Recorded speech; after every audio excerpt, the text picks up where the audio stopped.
Not. So Patrick,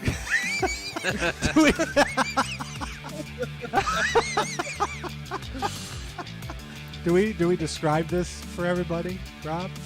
What? You describe it. You describe it. What? I do enough talking. Whatever. What? I think any car's dead in iRacing. I think it's gone. Oh, it's definitely. I agree. It's not going to survive much, but like, I still think we'll find opportunities to race it, just not as fruitful as before. Some of your, like, some of them just want to like make. What's the thing? Like that guy wanted to make like dolls out of Tyler's hair, but then there's just other guys who are just like. He did. He did. He would say weird things to Tyler, man. Like he was a strange guy. And then like other guys would just show up and nowhere. He's like, "Oh, we never met you? Sure, come race this 24 with us." And then you just jump in the car and wreck us out in a lap and be like, "Okay, never see you again." Yeah, that like, was okay. Well, better luck next year, I guess. That was the guy from.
Good evening, everybody, and welcome along to the American Muscle Series. We are here for round 7 of the season, and it is the wonderful Road Atlanta circuit. Host, of course, to the Petit Le Mans in the real world, one of the finest American endurance races around in the IMSA series. We're here, of course, for some American muscle racing, far removed from that particular discipline, but regardless, it proves to be just as entertaining. I'm Thompson, and alongside me for this 40-minute race this evening, plus the qualifying session and the interviews afterwards, of course, is Alex Anderson. Alex, welcome back to AMS. Haven't been here for the season, but well, we're glad to have you back in the booth.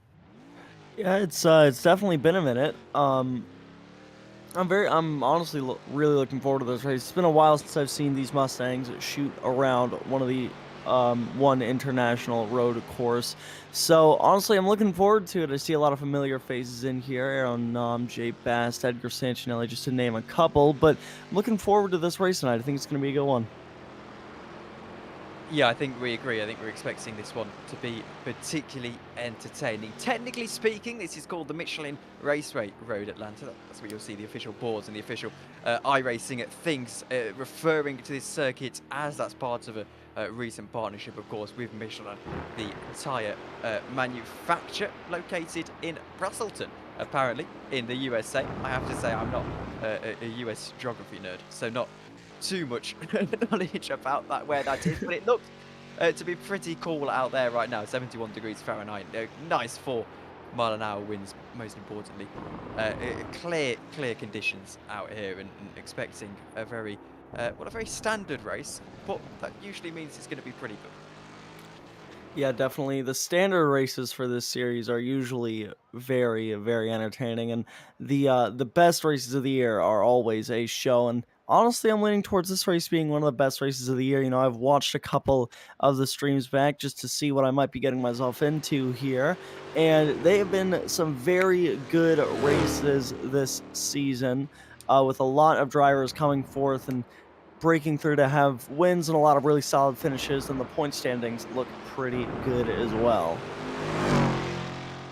They do. We're going to pull up the points in just a moment's time before we get fully into this qualifying session. 9 minutes left of it, by the way. Here are the Pro Championship standings then. We'll run you through the top 10, I think will probably be the best way to run this. But it's Aaron Nam, 8 points ahead of Keith Nelson Jr. It's actually a fair watch given the nature of this point system at the moment. I'll pull up the exact details of that in just a moment's time. But Keith Nelson Jr. is in second place, as I said, 8 points behind on 352 of Scotty Banks, with a little bit of a chance, outside chance, I should say, in third position with 337. Louis Enriquez is in fourth at the moment. Matt Malone rounds out the top 5. Randall McGrew, who has had a topsy-turvy season with quite a few interesting finishes, quite a few adventures, let's say, Randall McGrew, but overall going along quite nicely for the Adam Thompson fan club on 313 points. Evan Hubchak sitting down in 7th on 312. Todd Hansen is 8th, with Jay Bast in 9th, and then Dustin Arliss rounds out your top 10 for the pro standings with 283. As for the amateurs then, it's just as close of a battle. 3 points separate those at the top. Chuck Lobano at the head of the field, with Dan Ott in second in the 1-2-9. David Moore is in third for Team Woo, 187 points for him. Chris Schultz in fourth on 185. It's then David Blair in fifth, rounding out the top 5 for the Simpit, 179 points for him. Roy Baker's a little bit of a ways back, 8 points behind in 6th. Jay Little is in 7th, with Matthew Thompson in 8th. Eric Snook is in 9th, with Mike Thompson Jr. rounding out the top 10 with 140 points. We're ready to jump out onto the circuit. 6 minutes to go in the qualifying session. We're going to jump onto an onboard lap with someone in just a moment's time, as you have a look at Aero Nom heading up through the first of the chicanes of this circuit, throwing this car onto the curbs. We'll wait and see what he can do on board. Alex, I believe. Nothing I haven't seen there from Aeronom. Very normal to see that driver shoot to the top of the charts during qualifying. 7,408 road eye rating belongs to Aeronom's name, and it's just absolutely incredible to watch him throw pretty much any car around any track. It's just absolutely insane how fast he is, and he once again is proving that tonight. Matt Malone up to second. If I'm not mistaken, that's a name I haven't seen before. Keith Nelson Jr. there goes up into second place there, only about a tenth and a half behind, so that's a lot closer gap than I've seen in the past to Aeronom. Somebody else actually just took the original pole away. That's Randall McGrew. It is, as we look for an onboard lap with Aeronom then through the final corner of this Road Atlanta circuit. Jumps onto the curve, as you'll see. A permanent fixture in this lap, 700th of a second to Randall McGrew. Make that 5/10 of a second. Pole position for Aeronom, and he's going to go back to back by the looks of it. Alex Stalker through the lap. Yeah, so as you head up through that first corner, fourth gear here in these manual cars, you'll see Aeronom throw it into third here over that first curb. It's going to be a series of S's here. Oh, no, he's going to lift off a little bit, so I think that'll be the end of his qualifying run. He's just taking it easy now, showing us through the track. Those are the rest of the S's. Here's somebody throwing it around. This is in turns 8 and 9, if I'm not mistaken. This is Randall McGrew, currently sitting in second, trying to improve his lap time. He's heading down the back straightaway at the moment as Scotty Banks going to move up to fourth place. Pretty much the same exact lap as Jay Bass. That's very impressive there as he heads down the back straightaway now. Randall McGrew going to throw it into fifth gear and then down the hill towards the chicane, turns 10A and 10B. We've seen a lot of things happen here on the sim and in real life. We'll see what Randall McGrew does. He'll bring it down into third gear.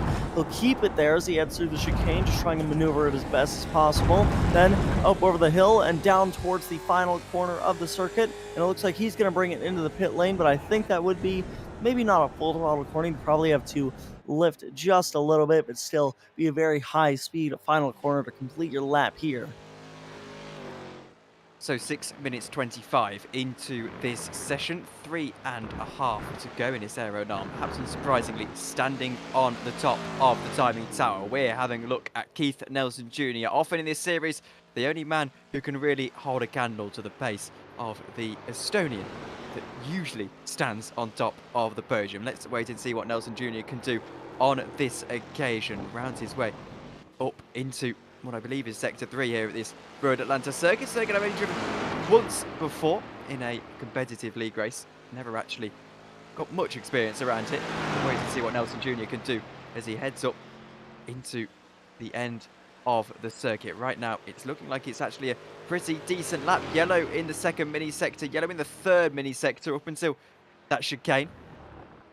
See what he can do once he gets through here. Nice and easy on the curbs, not as aggressive as perhaps someone like Aeronom would be. One more corner to come for Keith Nelson Jr. Will this be the dream lap he's looking for? Look to the curb on the left-hand side, clobber the curb on the inside, keep the car just in check as you cross the line. And by the looks of things, it's not going to be an improvement for Nelson Jr. It's 32.5. Mike Thompson has pulled off of the road. Here's Charles Hosier. We're going to see what he can do with just the minute or so to go.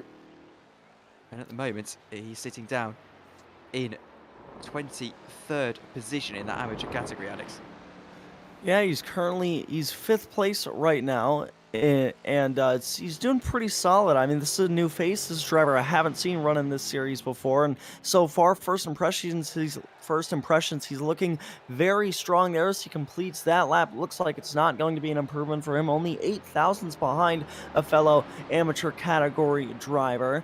And that is another face that I haven't seen before, the number 103 car of if I'm not mistaken, I believe that's, I don't know, Jeff Andress, excuse me, that's who that is. They're driving that number 103 car, currently in the pit lane. Jose is still going to try and improve on his lap time here. No, it looks like he's going to bring it to a stop and head to the pits at the exit, or in those S's. Roger Clark going to pull it to a stop on the front straightaway. Here's Matt Thompson, currently running in 30th in the number 133 car. I want to keep an eye on Keith Nelson Jr. He's purple in that third mini sector as we keep having a look here at Mike as he goes up through into the pit lane. Actually, in the end, he's going to back out of this lap. That will be his qualifying session over. Roger Clark is still stopped out on circuit. I'm not sure he got the memo that you can escape to the pits at this stage. It looks like Nelson, by the way, backs out of that lap. 500th of a second. He is going to finish in 4th at the moment compared to Fabian Zoya, who sits in 3rd. This is once again looking at Matthew Thompson in that 133 car. We'll see what he can do as he heads up to the chicane. This should be his final lap of the session, then we'll get straight over to the race, of course. Up onto the curb once more. Again, I stress it so much that these Mustangs rely on the curbs to get turned into a corner so much. You can see there once again sliding all the way out to the outside of the corner and crossing the line.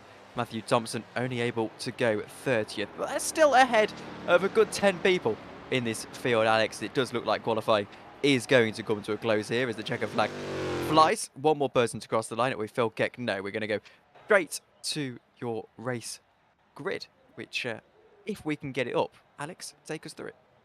Yeah, Aaron, I'm on pole. That's a very familiar sight there. Luis Enriquez there in 2nd. Fabian Zoyer in 3rd. Keith Nelson Jr. in 4th. Randall McGrew. He said he has an up-and-down season. It looks like to be starting on an upwards kind of day there for the number 67 car there in 5th. Scotty Banks in P6. Jay Bass in 7th. Matt Malone in 8th. Phil Keck in 9th. Evan Hoopjack in 10th. Eric Ronenberg in 11th. Dustin Allis in 12th. A lot of familiar faces inside that top 12 as we move a little further back in the field. If we can pull that up real fast. There it is. So, Jeff, I know I'm going to butcher some of these names. All right, it's my first day back. Jeff Robichaud, I think, in 13th. Brian Howard in 14th. Todd Hansen in 15th. Mike Thompson Jr. in 16th. Michael Puchik in 17th. Edgar Sancinelli in 18th. Actually, Mike Thompson Jr. is on amateur division pole. Forgot to mention that right there. Michael Puchik going to be starting alongside him there. 2nd in the amateur division. Edgar Sancinelli, 18th. Jay Dunnington there in 19th. Matthew Guzenda in 20th. Chris Schultes in 21st. Jeff Andress in 22nd. Charles Jose in 23rd. David Clymer in 24th. Behind them we have Dan Ott in 25th. David Moore in 26th. Roger Clark in 27th. Jay Little in 28th. Chuck Labano in 29th. Matthew Thompson in 30th. Scott Brooks in 31st. Stefan Price in 32nd. Mike Nickham in 33rd. David Blair in 34th. Rounding out your field, if I'm not mistaken, it is going to be Ryan Bevel in 35th, driving the number 109 car. So 35. Oh, no, excuse me. Nick Batista going to be 37th as a little race control slot there in 36th. Eric Snook in 38th, and Chris Logan should round out your field here tonight from the 39th starting position. So almost 40 cars that are going to shoot around this racetrack for 40 minutes. Tom, standing start. I think it's going to be a pretty wild one. Right now, it will be. And well done for getting through that in the nick of time as we go to 5 red lights in Road Atlanta. It is lights out and away we go for round 7 of the American Muscle Series. And rather unsurprisingly, it's a superb start from Aero Nam, championship leader, down into turn 1. Zoya gets a good jump ahead of Randall McGrew as well as they go down into turn 1. Randall McGrew having to defend a little bit off of Keith Nelson Jr. as they head up now up through the first chicane. Pressure being applied to Aero Nam, I think, by Zoya at this moment. Phil Keck's looking to go down the inside. He's going to have to stay in at 9th position though at the moment. Here's Matt Malone trying to make moves forward into 10th position. He was battling for 10th last week, was Matt Malone. It's seeming to continue on with that form here at Road Atlanta. Of course, we've got the more traditional 40-minute race format this time round. This is Keith Nelson Jr. trying to attack Randall McGrew about halfway round the first lap of this race. Into the outside, he's going to have to go. McGrew defends as hard as he can, and Nelson tries to swoop it around the outside. Not quite going to come off of him though. He has to fall behind Randall McGrew and stay in that 4th position. But actually a remarkably clean start, Alex. Yeah, it was a very clean start from the field. It's the first time I've seen a standing start in this series. I was so used to a rolling start. I was wondering why they were all lined up on the grid like that. Down the back straightaway for the first time. Single file throughout the field as everybody's just going to hold it together for this first lap, not make too many aggressive moves. We're looking at Eric Ronenberg currently just outside the top 10. He can see he's in 10th now, so it looks like he's already up one spot from where he started in this number 17 car. Looking at the 9th and 8th place cars, Bill Keck and Evan Hoopjack in front of him. A little bit of tire smoke there. That's a car in the tire barrier. That is Luis Enriquez. He wasn't second on the start, and now he's going to be all the way in last. Wonder what happened to him.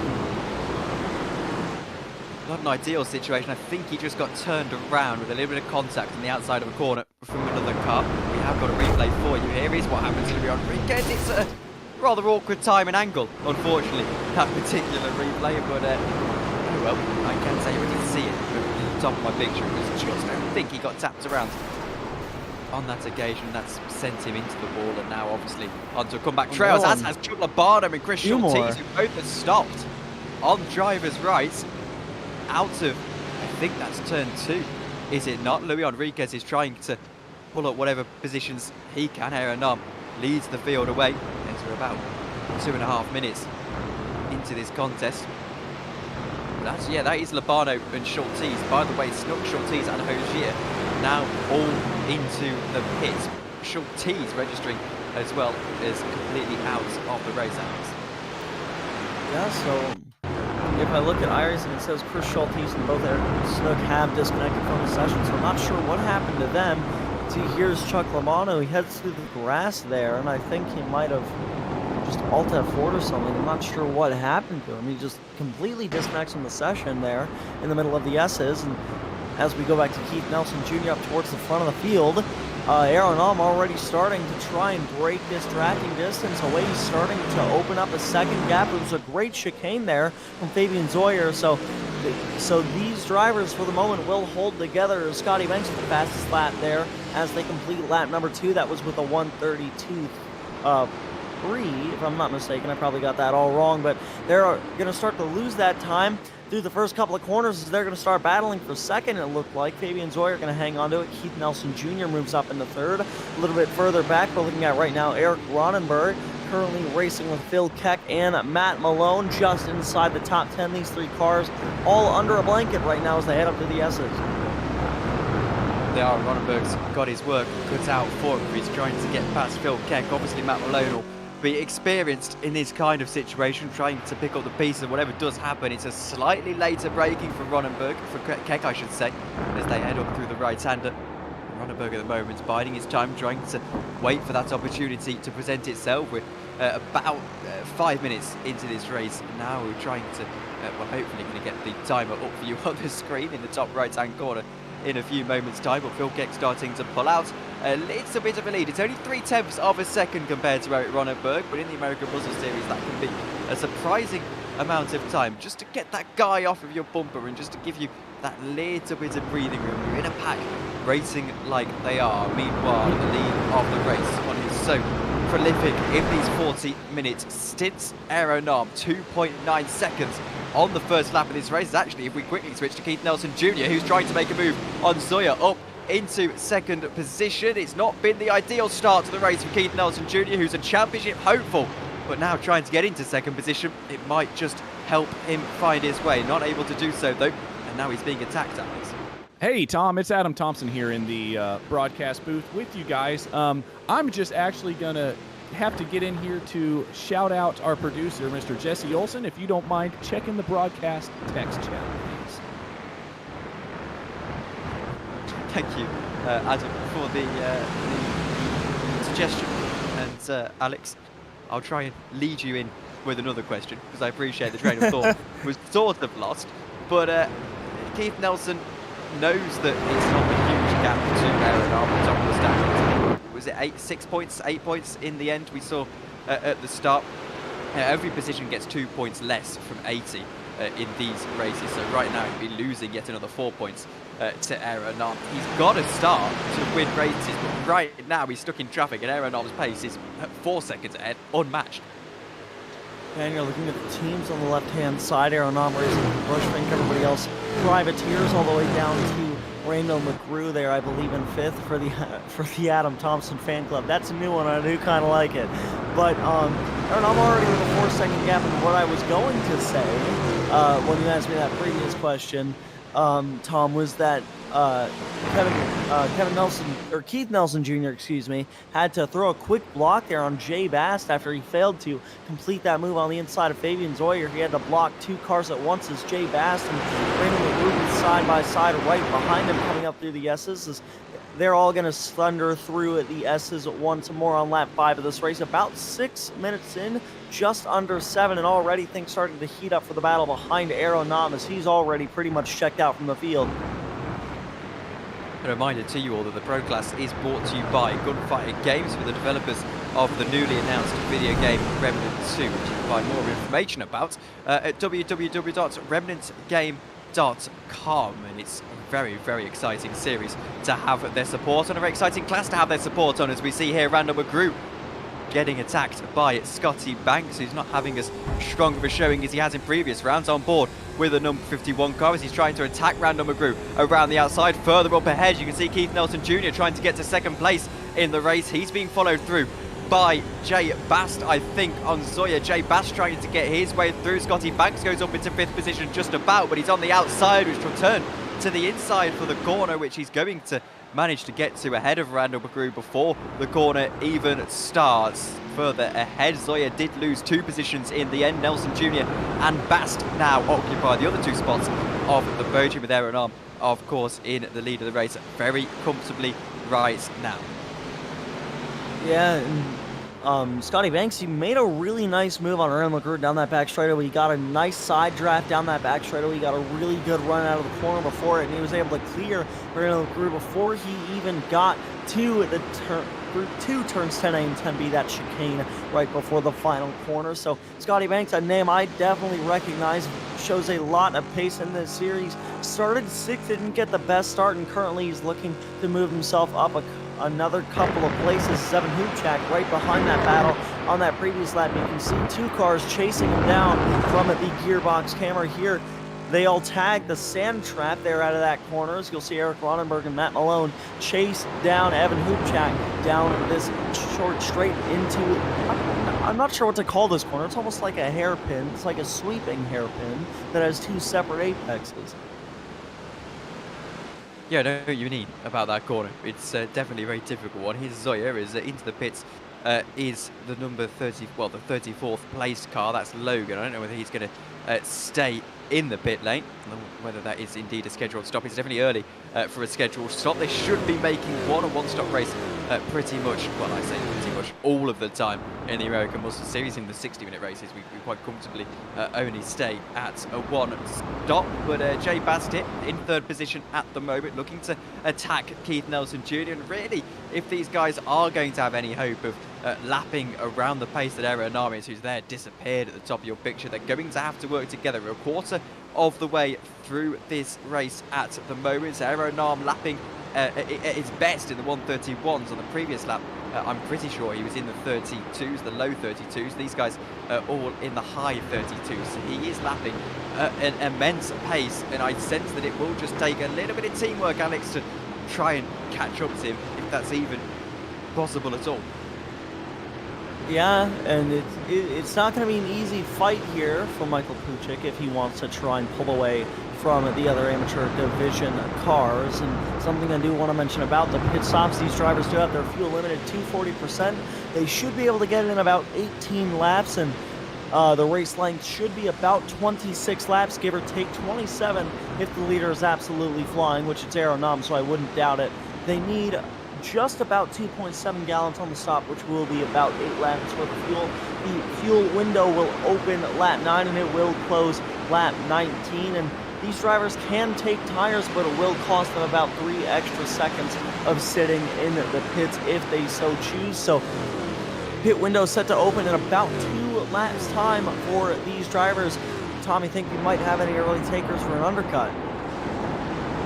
Not right now. I think particularly at the front of the field, maybe Aeronom, but it wouldn't really suit his best interests, as he's not really catching up to traffic just yet. It's not proving to be anything particularly difficult around this circuit. So, you know, I think at the end of the day, these guys are just going to go as long as they can. Further back, there's someone onto the grass. This is a move from Matt Malone, trying to find his way up into 8th position. Hoopchak is his target, and Hoopchak is who he's going to get past quite comfortably. In fact, he might help himself to a position on Eric Ronenberg, who's got off circuit. I think he's going to hold on to it. Oh, there he goes, sliding along. It's very well held, actually, in the end, if that's any consolation to the absolute carnage it's caused to his race.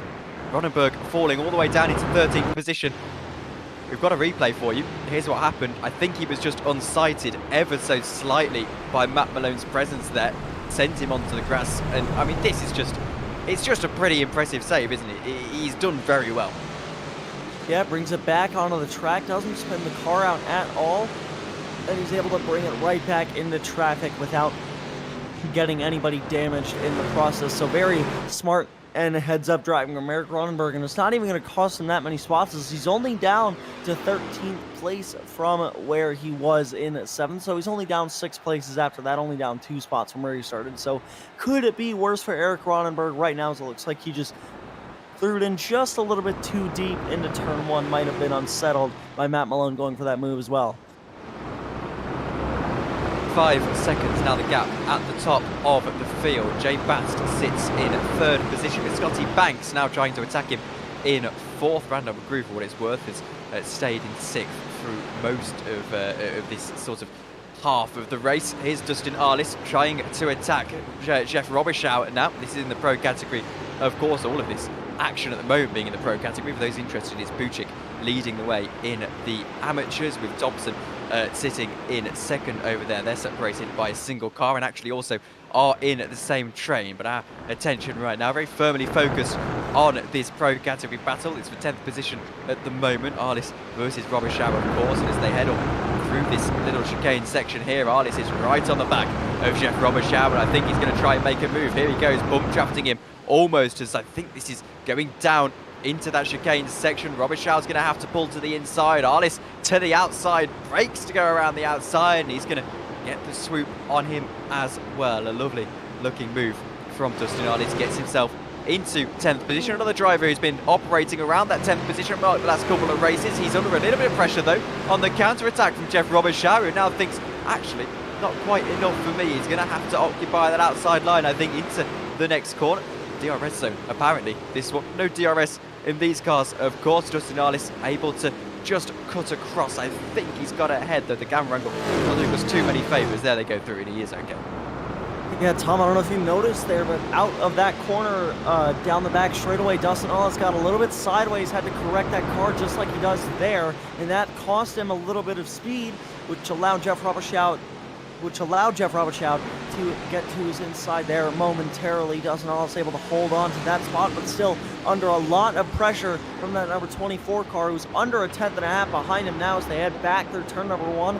5 cars under a blanket here, running for a slot inside the top 10.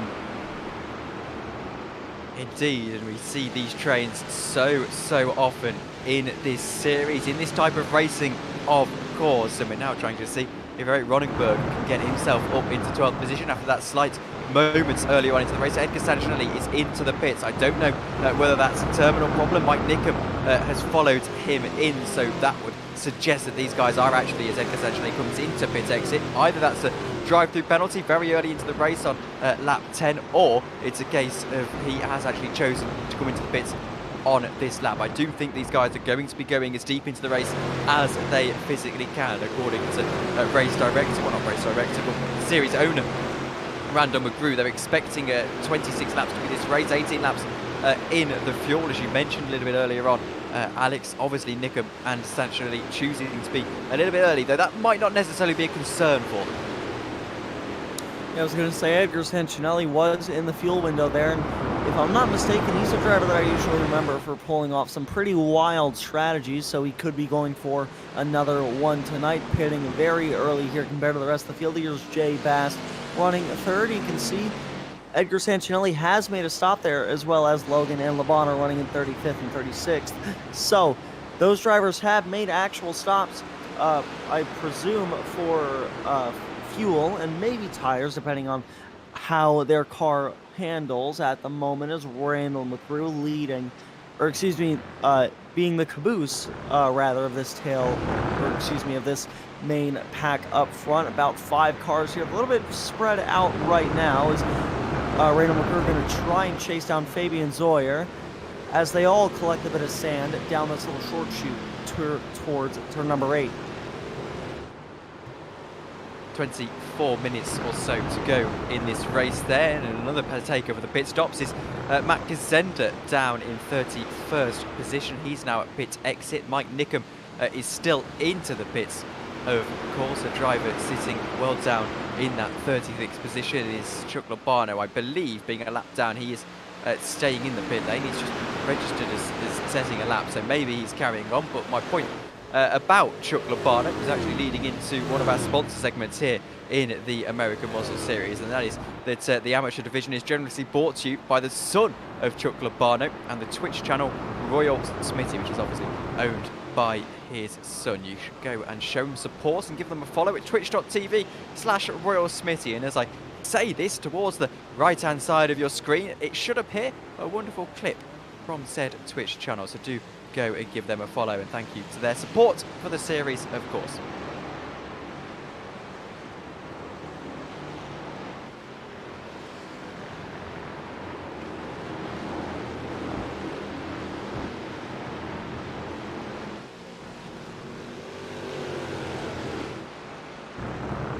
And well, Alex Anderson, as we head on back through this race, we've got 17 minutes of the 40 currently ran. More takers for the pit stops. Dunnington, Moore, Thompson, and I think Blair is probably due in soon. It did flash onto my screen a second that he was pit, and then he wasn't. There's a battle on the screen there. It was actually Blair on our screen, but anyway, what do you think these guys are planning pitting this early?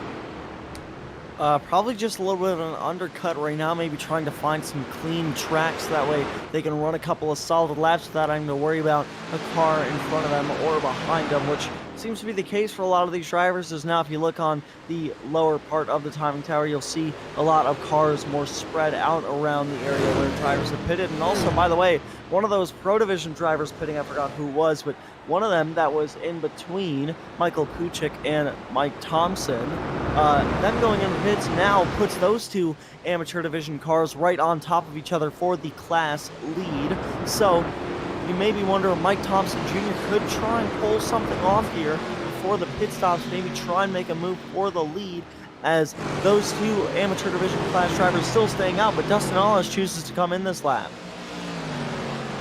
Big early move for the first of the pro cars in that leading train to come into the pits, as we see battles going on further forward. This is for 10th position overall, and it's Hansen, Howard, and I think Roberschau here. Well, it's for 11th exactly. Ronenberg is a little bit further ahead. He's managed to clear all of these guys and is now setting his sights on Phil Keck for 9th position. This is actually Ronenberg and Nickham. Nickham is a lapped car at the moment, 1.3 seconds up to Phil Keck in 9th, so they'll be looking to get Nickham out of the way as soon as possible. He's got no obligation to move out the way, though I think he'll do the gentlemanly thing here and pull off to the left-hand side of the road, which he does, just make it difficult for Ronenberg. He's able to get through, then gets out the way of all of these guys. Blue flags will be flying. Does it allow Roberschau a look down the inside? It does for a second, and then he pulls out of it very quickly thereafter. Mike Thompson Jr. here, sitting in 15th position. This is actually a battle on track for that amateur class lead. 106 versus 115. If you are stuck actually and new to the series and the colours aren't enough for you, they're a little bit confusing. You can tell who's an amateur class car because they have got that 3-digit number starting with the 1, of course. Mike Thompson Jr. and Mike Puchik then having that battle. 12 seconds to stand out behind them. Now, if you're Mike Thompson now, Alex, and you looking to get this done in the pit stop phases, which we know you can gain so much time through, as more takers for the pit stops, it's Roberschau and Hansen, or were you trying to get that done on track as soon as possible? I think honestly, if I were Mike Thompson, I'd probably just try and ride in the line for now, try and pull off a decent stop, try and not do anything extravagant this early on in the race. I know we're just past the halfway point, so I'd consider that very early to try and make an aggressive move for the lead of either one of the classes in this race. So if I'm Mike Thompson, I'm just going to hang in line there, just try and keep up with Michael Puchik, test the pace of both cars, and just hopefully try and make that move in the pits, and if not, well, it'll be a dogfight all the way to check the bag. Absolutely. Ott comes into the pits. That is actually very timely indeed out of 3rd position. He's obviously trying to make his a slightly unorthodox strategy work. I say that though, having a lot of cars going to the pits. I want to wager that that's about half of the field that has now opted to come into the pits. No movement yet at the top of the field for Aero Narb, who It's comfortably 6.2 seconds ahead, though I know with Aeronam, you never quite know. If he's slow in a stint, there's a potential that he's going to be fast in a second stint. We've seen that throughout the course of this season. Scotty Banks has got past Jay Bast on this occasion. I want to see if that's something that's happened to Jay Bast, but no, he's just fallen behind 0.3 of a second. He must have gone wide or something that's allowing Zoya to now attack him. But to circle it back to my point, we've seen Aeronams throughout the course of this season. He often likes to be slow in the first stint, give Keith Nelson Jr. that little bit of a sniff, and then he'll be slow in he'll be fast in the second stint. Maybe it's the opposite here, or is he just going to be fast all throughout the race? He's unpredictable. Yeah, he definitely is. And right now we're looking at pretty much this little pack. Right, I'm gonna call it the lead pack because Aeronam is pretty much checked out from them. So this little lead pack right here of 5 cars, they've yet to come into the pits. So Tom, I'm thinking that what they are going to do is probably do what you've been suggesting, is they go as long as they possibly can, which would lead them to pitting with about 8 laps to go in the race, maybe around the 25 to 30 minute mark for these drivers, as they are running about 1.5 minute laps around this racetrack. So I'm expecting them to go the long game like you were suggesting earlier, and it looks like that's what they are doing. Is Phil Keck and Evan Hoopchak having a little battle down this back straightaway. They're dead even as they head under the modal bridge. Now we'll see who the 17 car of Eric Ronenberg decides to help here. Looks like he's going to sit in line with Phil Keck. That's going to allow Phil to, looks like, get clear of Evan Hoopchak there before they get to the chicane. Not yet, though. Hoopchak had the advantage of having the inside for that slight curve heading towards the chicane, but he'll lose 2 spots there, as didn't have the preferred line for the entry of that chicane, and he ended up losing spots to both Phil Keck and Eric Ronenberg on this occasion. Ronenberg, though, might have a little bit come of a in down into turn 1 as Hoopchak comes into the pits on that occasion, and I have been given the word, and I don't really know how I can segue into this, Alex, so I'm just going to put it bluntly. I've been given the word by Adam Thompson to mention the sponsors in the top right-hand corner of the screen. I can't come up with a clever segue for that, so I apologise if wonderful producer Jesse Olsen could have a look at that, if that means anything to anyone. But let's circle it back to the race, because we're 24 minutes into the contest. Obviously, we know the pit stops starting to phase in. Evan Hoopchak now into the pits. There is someone trying to get around lap car, and the thinking is, in fact, Ronenberg is still attacking Phil Keck here. In fact, he might have an opportunity. Phil Keck there in the golf-coloured car. Not really able to do much. He stays ahead for the time being. I also appreciate now, having watched the YouTube stream, that golf colour car thing means nothing to you. I haven't downloaded the paints, Alex. There we go. I'll stop commenting on driver liveries, but regardless, he is under pressure no matter what the colour of his car is. 1.9 temps at the moment, and Eric Ronenberg is going to try and get this 8th position. I think as if his life depends on it. Here he goes down into the chicane. Should be a pretty academic move on this occasion, and an academic move it will be.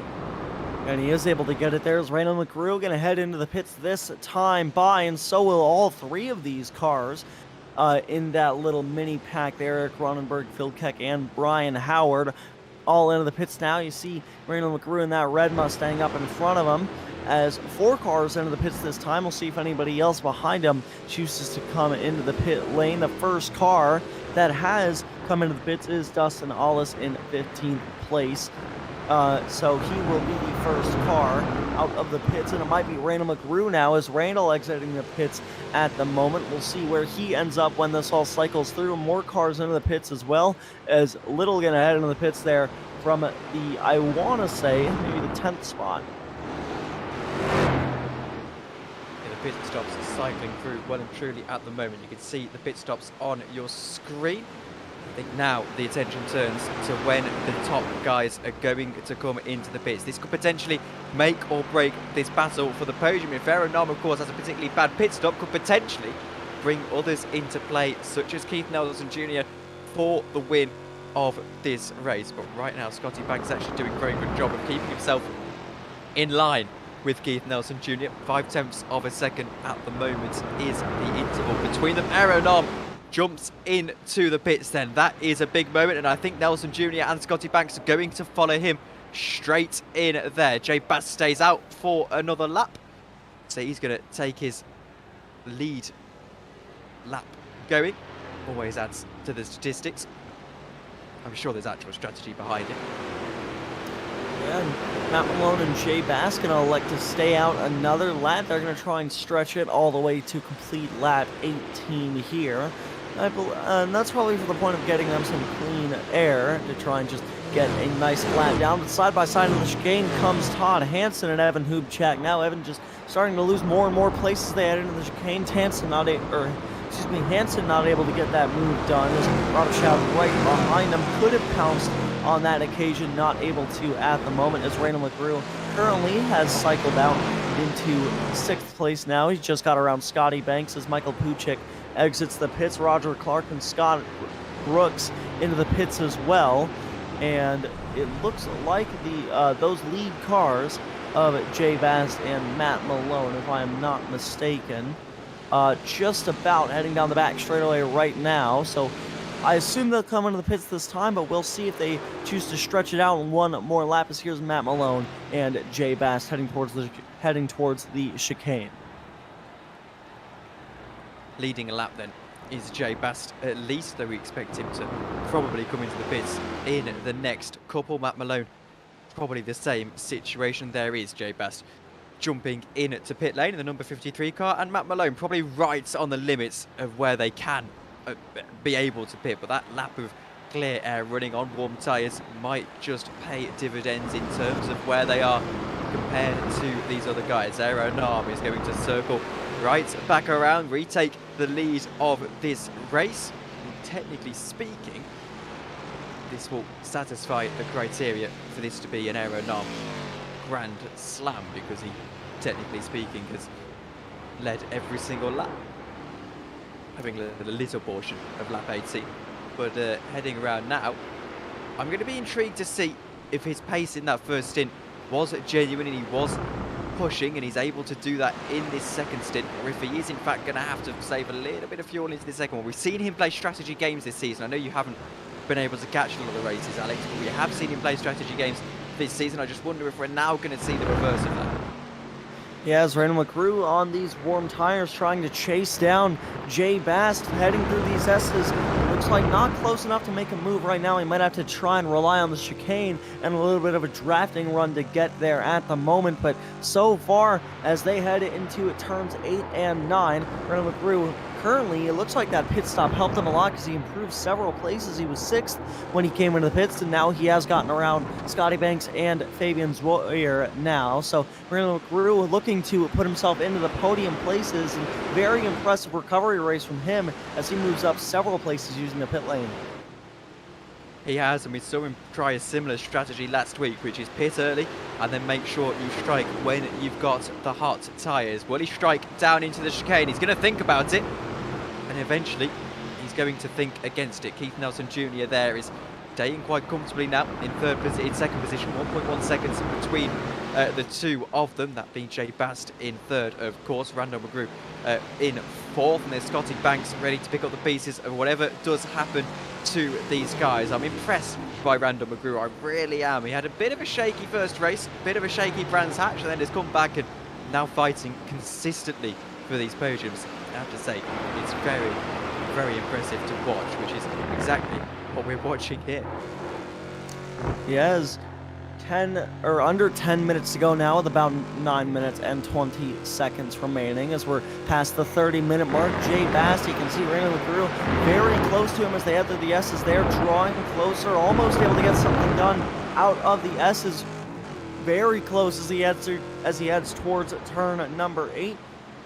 Now Randall he is close enough to the point where he could use this slipstream here. I'm just not sure he's close enough to try and make something stick in the chicane. We'll see if Jay Bast has to cover one of these lines for Randall McGrew as they head down the back straightaway now. It looks like a pretty decent exit for Scotty Banks and Jay Bast. There's Scotty, if I'm not mistaken, looks like he got a little sideways out of that corner, so we'll see if maybe Randall can try and pull something off. He has a run down into the chicane. Now look to the inside now. We'll watch this on board from Scotty Banks heading into the chicane. Randall with the preferred line now as they head onto the brakes into third gear. Randall going to slide through into the podium places now.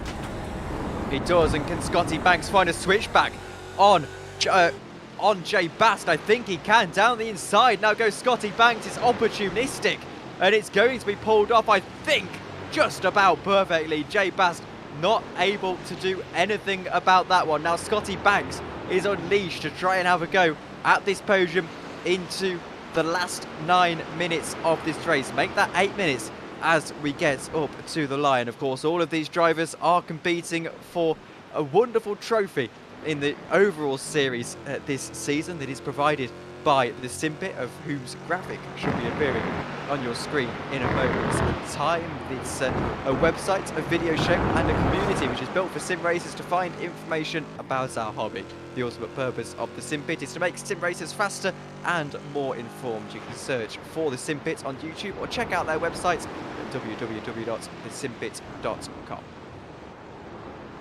And those trophies that they provide, they are pretty nice. And these drivers are going to be fighting for a shot at one tonight. As Scotty Banks catching up to Randall McGrew now, so we will see if maybe Scotty Banks could put himself into the podium places. Scotty Banks was one of the drivers that Randall McGrew got around through that pit cycle. We'll see if Scotty Banks can maybe get that spot back. He's going to look for it down to the inside now, onto the brakes, and it looks like a role reversal of what Randall McGrew pulled off last lap, but Randall able to make it stick more there. A switchback from Scotty Banks now as they head down the hill towards the final corner. Scotty Banks has the preferred line here. Jay Bass going to look to follow through as well. It looks like Jay isn't going to be able to make that move, with Scotty Banks will, and he'll put himself back up into the podium places.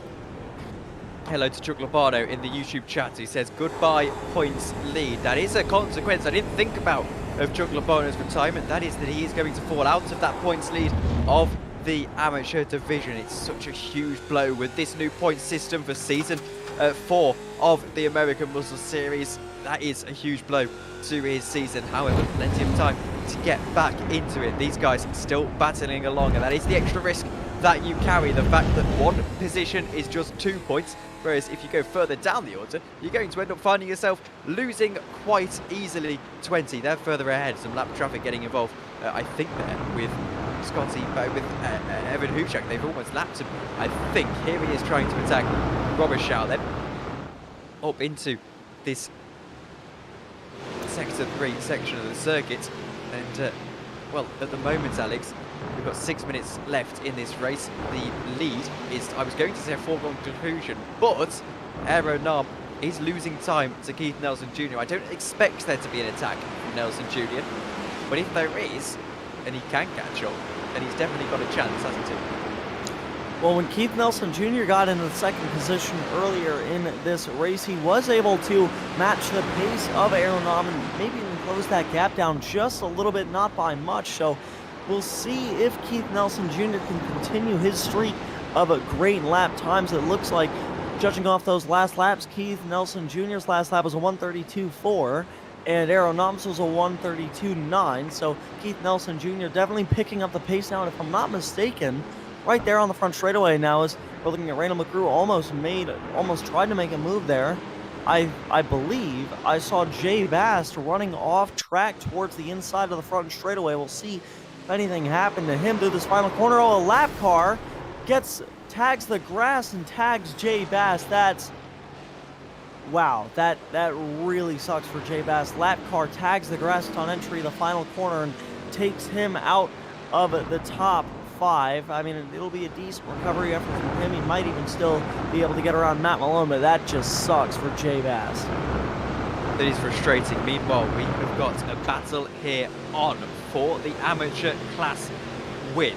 Michael Buchik versus Mike Thompson Jr. We're going to wait and see just how this one is going to unfold. We've got 4 minutes to go. That should translate to 3 laps at the line, if I'm not mistaken. Aero Nam is heading through the final corner now, so it will be just about 3 laps, I think, we'll squeeze in here. And these guys probably going to be battling for quite a long time. The downside is they haven't got clear air ahead of them, which is going to create a sort of train effect of slipstream that might just par Mike Thompson Jr. here. Through they go into the final chicane. And not quite quite able to find any space just yet. Is Mike Thompson Jr. Need that little bit of extra pace on the guy ahead of you to be able to make that move for the race lead. At the moment, it's not quite coming to him as they slide through that final corner. In the meantime, it's 2 battles in the top 10 of the pro category. It's McGrew and Banks and Zoya and Bast. Of course, Jay Bast having that incident literally on the previous lap. There's further ahead, a little bit of lap traffic getting involved. I think that's Mike Nickham and Matt Malone, if I'm not mistaken, or I read that correctly on the top of their windows. This is Zara then. Jay Bast in his sights, 2 wounded Mustangs. And an even more wounded Mustang as Jay Bast is going to get caught up in that lap traffic. It won't be at the point of the circuit that it will really matter too much for him, as Nam goes up to the final chicane for the penultimate time. Time is ticking for both Zoya, McGrew and Mike Thompson Jr. Yeah, so we will see what happens here. This is the battle for a podium, and there also is a battle going on for the amateur division win. So we'll see if Randall McGrew, after having a bit of an up and down season so far, can maybe score some really good points here, get himself onto the podium here from Road Atlanta. Currently about 3.5 tenths back as they cross the line to take 2 laps to go from Road Atlanta. We'll see if he can pull this off. It'd be a pretty difficult move to try and get around the circuit. The only real passing opportunity we've seen all races, maybe turn 1, that last corner, and the 10A and 10B chicane there before that final corner. So we'll see if Randall McGrew, who's been so strong today, can try and pull something off and maybe get another highlight of his season here tonight. We'll see if he can do it. Randall McGrew throws himself through these corners, trying to get this podium that he has worked very hard for so far in this race. Now I want to bring you back to a comment I made earlier on, talking about how Scotty Banks wasn't having the greatest of days for his standards. He's managed to get himself back up into this podium contention, and of course now well and truly into this podium running, even into the podium driving seat, you would say. And McGrew is going to make it easy for him. I think suffice to say, very, very good recovery from Scotty Banks. Let's see what Randall McGrew can do, though, as they go up into the chicane to try and spoil the Scotty Banks party somewhat. He thinks about a dive bomb, and he really has to back out of it, and they're so close. Zoya has got past Jay Bast into the chicane. That's down into the straight just before the chicane. I think, as you Americans call it, a short shoot, perhaps. Alex, let's have a ride on board. Not a ride on board exactly, but a replay, in fact, of that battle. It's just Jay Bast on that inside line. Alex? And both of these cars are a bit damaged. Jay Bast's car is a little worse. That could have affected the aero properties of that Mustang, allowed Fabian Zoyer to pull straight by down that straightaway. Pretty solid move. Now as we're on the final lap of this race, Randall McGrew going to try and get something done here. He's 4 tenths back, lost a bit of time from that chicane, but I reckon, Tom, if he can get that close as he was towards the beginning on the last, or on the previous lap, I reckon he might just do a dive bomb, as it might be his only shot here tonight. We also have to keep track of the battle for the amateur division lead, as the leaders for that class heading to the S's right now. Line of stern at the moment for these guys, however, as is it line of stern between Zoya and Bast. We switch back to this battle with Randall McGrew and Scotty Banks for the overall podium. One more overtaking opportunity coming up, and it's just towards the end of this straight. Can Randall McGrew pull it out of the bag at the final opportunity through the DRS zone? Not in operation tonight, of course, as I mentioned earlier on in the broadcast. That gives you an idea of how good of an overtaking opportunity it is. Last lap of the race. Here goes Randall McGrew to the inside for the podium at the last opportunity. He's going to get to the apex before Scotty Banks, who tries to hold it on the inside. Banks forcing McGrew out wide, who still holds on to his third position by just a nose hair. Now around the outside goes Randall McGrew. They're going to be drag racing to the line. Surely McGrew keeping his foot in, and they do drag race to the line. And McGrew's got it. They're looking at the battle for the open class win. Mike Thompson trying to get something done through that final chicane. It looked like he just got by him in that braking zone. So down through the final corner, Mike Thompson Jr., the final chicane pass, he'll win in the open class. Here's the replay, how he got this move done. It was a dive bomb and a half. almost ran straight over Michael Puchik there, but he's able to complete that move and take the win in the final corner from Road Atlanta. What a race from Scotty Banks and Randall McGrew, though, separated by, if I'm not mistaken, just about 13 thousandths of a second. That is absolutely incredible. Well, I just said to Adam Thompson actually that we were quite blessed over Spec 5 World Tour, which I filled in for you on, Alex, and this one now for finishes for important positions in races. 4/10 in the amateur class for the amateur class win, 13,000th I should say for the pro class podium. Pretty impressive stuff, and I mean, as we wait to pull up these race results, if you're a fan of this series and you want to show it some support, there is in fact a little bit of a merch line going on at the moment, if you'll excuse the a slight little bit of slang. Get your own AMS travel mug or slate coaster along with other awesome sim racing mods and accessories on the D-Nut Stuff Etsy shop. That's www.etsy.com/shop/D-Nut-Stuff. Alex, race results are on our screen.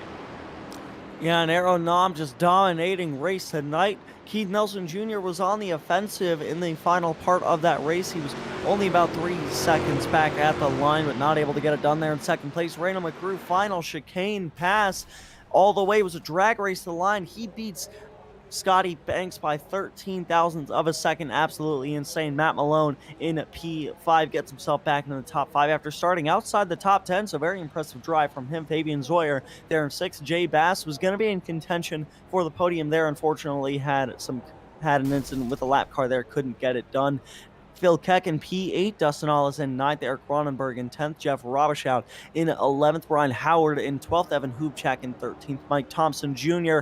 Final chicane pass for the amateur division lead, and he will take the victory in class over Michael Puchik. Todd Hansen ends up 16th, Jay Dunnington in 17th, Louis Enriquez in 18th, behind them Dan Ott in 19th, Matthew Guzenda in 20th, David Clymer in 21st, David Moore in 22nd, Roger Clark in 23rd, Jay Little in 24th, Jeff Andress in 25th, David Blair in 26th, Scott Brooks in 27th, Stefan Price in 28th, Mike Nickham in 29th, Ryan Bevel in 30th, Matthew Thompson in 31st, Nick Batista in 32nd, Charles Jose in 33rd, Edgar Sancinelli in 34th, Chris Logan in 35th, Chuck Labano in 36th, a little bit further behind them, rounding out the 38-car field, Chris Schultes in 37th, and Eric Snook rounds out your field there from 38th. And Tom, I think we have some interviews that are waiting for us. We do, and well, I don't think Aero Nom, well, he'll probably be running off, though for us Europeans, it is actually, he's actually an hour earlier this race, so not too much of a concern, but I still imagine he'll be taking some well-earned rest after that race. But instead, we're going to interview the man who has given Aero Nom a bit of a run for his money so far in this season. Keith, you're now separated by, I think it's 6 points in the championship, if I am not mistaken, or it might be 8 after today. But again, Aero, just pretty incredible base day. And despite the fact you drove a very, very wonderful P2, it was still not enough. I bet you were just praying for him to have some bad luck at some point this season. Yeah, like to just beat him straight up. I mean, we have at the tighter tracks, but on these higher speed tracks with the high speed corners, he's just able to sling the car through there better than I am. So that's just something I got to work on, I guess. And well, in terms of the race as a whole, I mean, to take away from what Aero did to get his Grand Slam, I think, in the end, with the fastest lap of the race, as well, you actually drove a very good race to get up to second position after what was a pretty suboptimal start to the race. You had to fight to get back up into second, and once you did, you didn't really look back. It was quite an impressive second stint, particularly. Yeah, did not have a great qualifying run there. I think I started 4th, and yeah, had a good battle there with Jay Bast and Randall McGrew. He and I always seem to be tight knit there at the start of these races. We always qualify close together, it seems like, and but Yeah, Jay didn't let me go until just before the pit stop, and then after the pit stop, it was kind of on my own, and seemed like I was creeping in on your row, but just not enough time, not enough laps, and congrats to him. I mean, he's fast. He deserved it. Well, anyone you want to shout out before we let you go on the broadcast? Sure, yeah. This week, my niece Rosalind, it's her birthday. She's turning 8 years old, so I'll say happy birthday to Roz, and I'll see you this weekend. Thank you very much for joining us, Keith, and hopefully we speak to you next week as well. All right, guys. Thanks again. Well, that was sweet. I don't often get that on a broadcast. We'll jump over to Mike Thompson Jr. in just a moment's time. And Mike, welcome along to the broadcast amateur class winner, but it wasn't easy right there. You were absolutely pushed to the line, but just about held on to the pressure at the end. How did you deal with that pressure?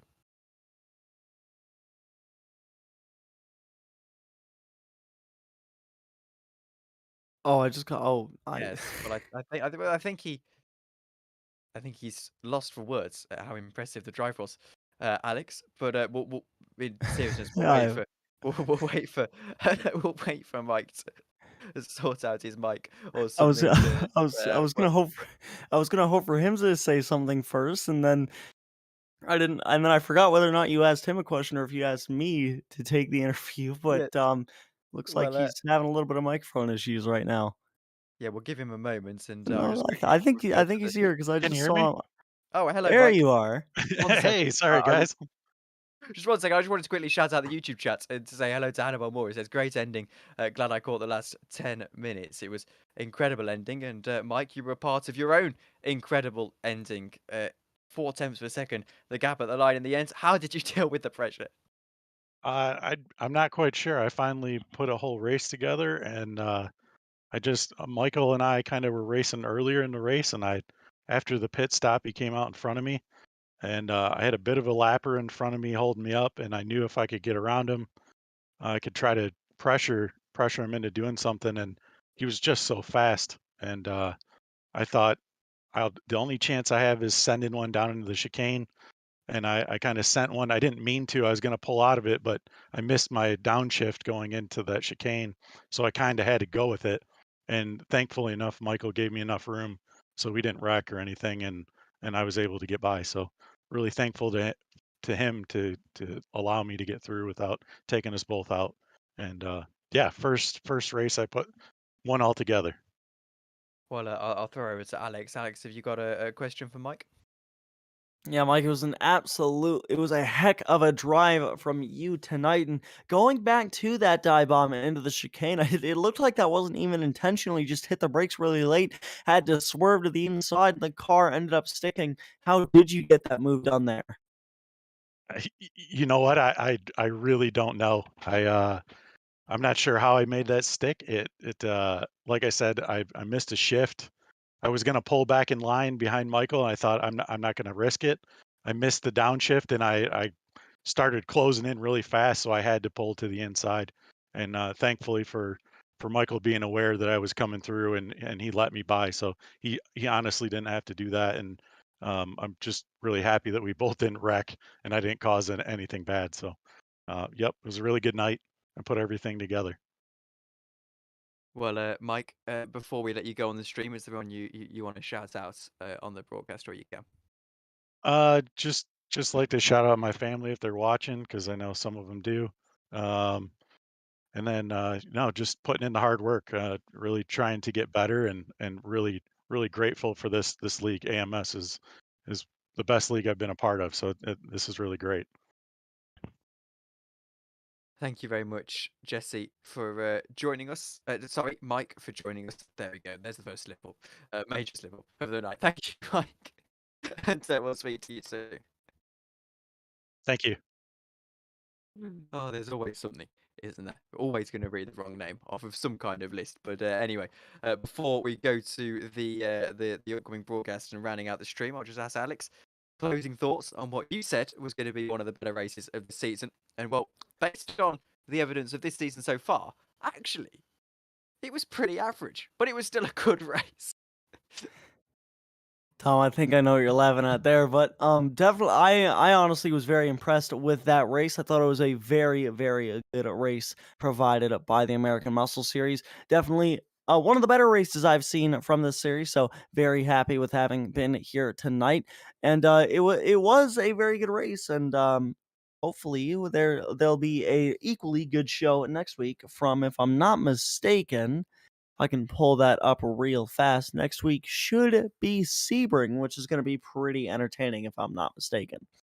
Well, I am more than excited for that one. What I am also excited for is Thursday, where we have the Mazda MX-5s. It's Phillip Island. That is the Spec 5 World Tour.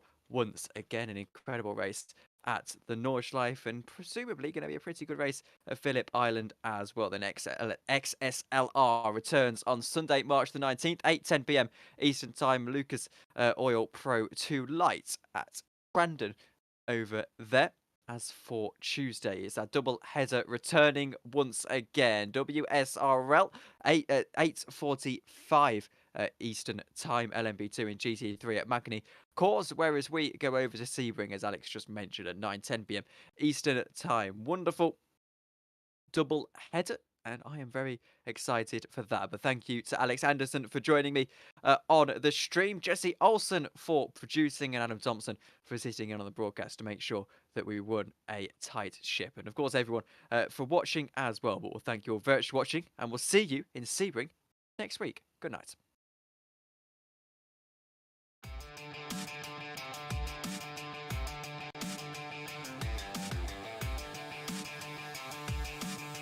Not. So Patrick,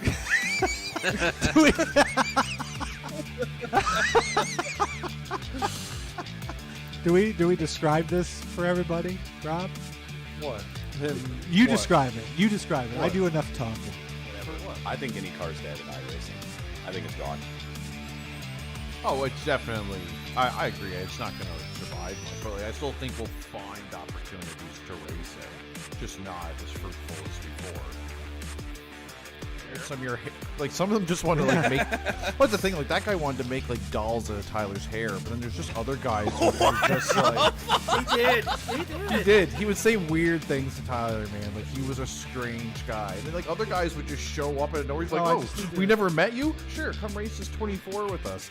And then you just jump in the car and wreck us out in a lap and be like, "Okay, never see you again."